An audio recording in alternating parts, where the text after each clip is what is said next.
Ndagusuje cyane wowe uri kunkurikira aka kanya, mubyeyi, muvandimwe wanjye, nshuti yacu hano kuri Joel Gospel Praise TV. Mboneyeho kandi kubifuriza amahoro y'Imana no kubaha ikaze mu kiganiro tugiye kuganira uno munsi. Nk'ibisanzwe muraganirizwa cyangwa muri kuvugana n'inshuti yanyu bakunda, muvandimwe wanyu bakunda, Nshimiyimana Joel. Mbifurije ishya n'ihirwe mu byo muherereyemo, mu bitekerezo byanyu, mu byifuzo byanyu, mu mirimo yanyu ya buri munsi, kandi muhorane amahirwe.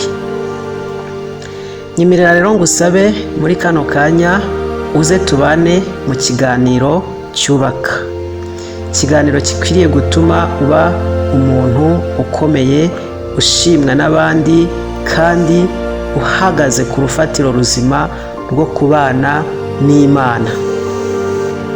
Intego yacu y'uno munsi tugiye kurebera hamwe uburyo ukwiriye gukoresha kugira ngo ubashe kwirinda kugwa mu kaga. Nibyo koko birashoboka ko waba ufite ibibazo bitandukanye, birashoboka ko waba utameze neza, birashoboka ko waba uri mu kaga gatandukanye, mu bigeragezo bikomeye, ariko nagira ngo nguhumurize nkubwire yuko uri umuntu ukomeye. Uri umuntu ukomeye cyane, ufite agaciro, uri uw'agaciro, mbese muri wowe hari izindi mbaraga zirimo ukwiriye gusobanukirwa. Nyemerera niba utarakora subscribe kuri ino chaine yacu, uyikandeho kugira ngo ibiganiro byose tuzajya dutanga bijye bibasha kukugeraho. Iri ni ishuri ryacu twashyiriweho kugira ngo twige uburyo dukwiriye kugira umuryango nyarwanda utekanye, umuryango ufite ishema, umuryango ufite amahoro, umuryango ufite ibyishimo. Reka dufate akanya gatoya dusenge. Data, mu izina rya Yesu, tuguhaye ikaze mu kiganiro tugiye kuganira, kandi ndagusabye kugira ngo ugenderere imitima y'abagiye kucyumva bose. Fasha njyewe ugiye kuganiriza ubwoko bwawe, fasha ubwoko bwawe bugiye kuntega amatwi, kandi twese uduhe kumva no kumvira. Ngaho umwuka wawe wera nazabane natwe, mu izina ryawe ryera, amen. Twagiye. Reka dutangire tureba ibintu 7 bifite imbaraga wagakwiye gukoresha kugira ngo bikurinde kugwa mu kaga, biguhumura amaso, ugira imboni zireba, ubashe kwirinda mu bihe bitandukanye.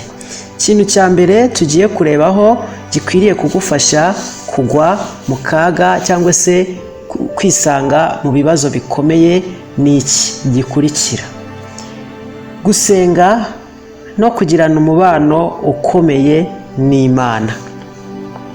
Inshuti, muvandimwe, iki kintu mbabwiye, iyo umuntu asenga, iyo umuntu agira umwanya wo kubana n'Imana, biramufasha, hanyuma ibigeragezo byamugeraho akabasha kwirinda, ibibi byamugeraho akabasha kubyirinda. Kugirana umubano wihariye n'Imana binyuze mu isengesho, gusoma Bibiliya no kwiramya, bitanga uburinzi bw'umwuka n'ubuyobozi. Iyo turi hafi y'Imana, itwigisha gutandukanya ikibi n'icyiza no kudatsindwa n'ibishuko. Dufite ijambo ry'Imana dusanga muri Zaburi ya 91 itwereka ko uburinzi bw'Imana buhabwa abayitura hafi. Umuntu uba hafi y'Imana, uburinzi bwayo buba kuri we. Urugero, umuntu usenga kenshi ahora ari maso, ahora yirinda ibyaha cyangwa imyanzuro mibi, yirinda gufata imyanzuro mibi nko kwinjira mu bucuruzi bw'amanyanga, kwinjira mu bikorwa by'urukozasoni, kwishora mu busambanyi. Umuntu uhorana n'Imana ibyo bintu bibi bishobora kuba byamuteza kwicuza arabyirinda, ahubwo agahora aganira n'Imana binyuze mu isengesho, binyuze mu gusoma Bibiliya, binyuze mu kuririmba uramya Imana mu buryo bwose. Muvandimwe, nshuti yanjye, iki kintu cya mbere ucyumve kandi ucyiteho. Gusenga no kugirana umubano ukomeye n'Imana bizakurinda mbere na mbere kugwa mu kaga. Icyo cyari ikintu cya mbere. Reka turebe ikindi cya kabiri ukwiriye gukoresha kugira ngo ubashe kwirinda mu kaga. Ni nk'intwaro ukwiriye kwitwaza. Kwirinda kugwa mu kaga, ikindi kintu uzifashisha cya kabiri, ukwiriye kugira ubwenge no gusesengura neza. Ntukihutire guhubuka gukora ibintu utabanje gusesengura kugira ngo bikurinde kuba wagwa mu kaga runaka. Ubwenge si ukumenya icyiza n'ikibi gusa, ahubwo ni no kumenya ingaruka z'imyanzuro ukwiriye gufata. Abanyabwenge babanza gusesengura mbere yo gufata icyemezo. Fata Bibiliya yawe usome mu Migani 22:3. Uyu mugani ugaragaza ko umuntu w'inkerebutsi abona ibibi imbere akabihunga, akabyirinda, akabigendera kure. Umuntu ushaka gushora imari abanza gukora ubushishozi, aho kugendera ku marangamutima. Amarangamutima arayobya, nshuti yanjye. Banza ugire ubwenge, usesengure neza kugira ngo bikurinde kuba wazagwa mu kaga. Reka turebe ikintu cya gatatu. Ikintu cya gatatu ni ukumva inama nziza, kugisha inama abajyanama bazima. Nta muntu umenya byose. Kumva inama z'abantu b'inzobere cyangwa abakuze bituma wirinda amakosa. Bibiliya igira iti, imigambi itagira inama irapfa, ariko iyo ari myinshi irakomera. Iyo inama ari nyinshi, iyo umuntu abonye abamugira inama, imigambi ye irakomera. Ibyo wabisanga mu gitabo cy'Imigani igice cya 15 umurongo wa 22. Umusore ushaka gushyingirwa ashobora kwirinda amakosa binyuze mu nama z'abashakanye b'inararibonye. Icyo ni ikintu cya gatatu tumaze kubona gikwiriye kugufasha kwirinda kugwa mu kaga. 4, ukwiriye kwirinda ibishuko n'imico mibi. Ba bantu mugendera mu kigare, umva kino kintu ucyiteho. Kwirinda ibishuko n'imico mibi. Bamwe bagushora mu bikorwa by'ubusambanyi, bamwe bagushora mu bikorwa by'urukozasoni, kunywa inzoga, kunywa ibiyobyabwenge, abagushora mu bikorwa byo kujya mu bujura. Ibyo bintu byirinde, irinde ibishuko ndetse no kujya mu mico mibi. Ibishuko ni ibintu bisa neza ariko biteza ingorane.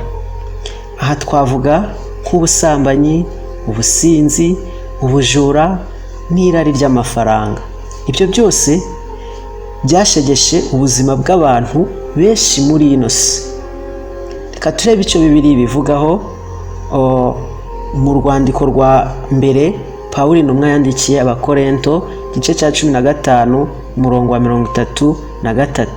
Uyu murongo uravuga ngo, inshuti mbi zangiza imyifatire myiza. Urabyumvise? Irinde kugira inshuti mbi zigushora mu bishuko n'imico mibi, kubera ko Bibiliya itubwira ko inshuti mbi zangiza imyifatire myiza y'umuntu. umwana w'umusore ubonye inshuti zishora mu bujura ashobora kubigana, byarangiza bikamuviramo kugwa mu kaga ko gufungwa, ko gufatwa agakubitwa, agahindurwa ikimuga, mbese ubuzima bwe bukangirika, rimwe na rimwe akarwara ihahamuka psychologically, mu myitwarire ye, mu myumvire ye, mu mitekerereze ye, akaba nk'umuntu wapfuye utakiri muzima. Icyo cyari ikintu cya kane, kwirinda ibishuko n'imico mibi. Gatanu, kugira icyerekezo no gushyira mu gaciro.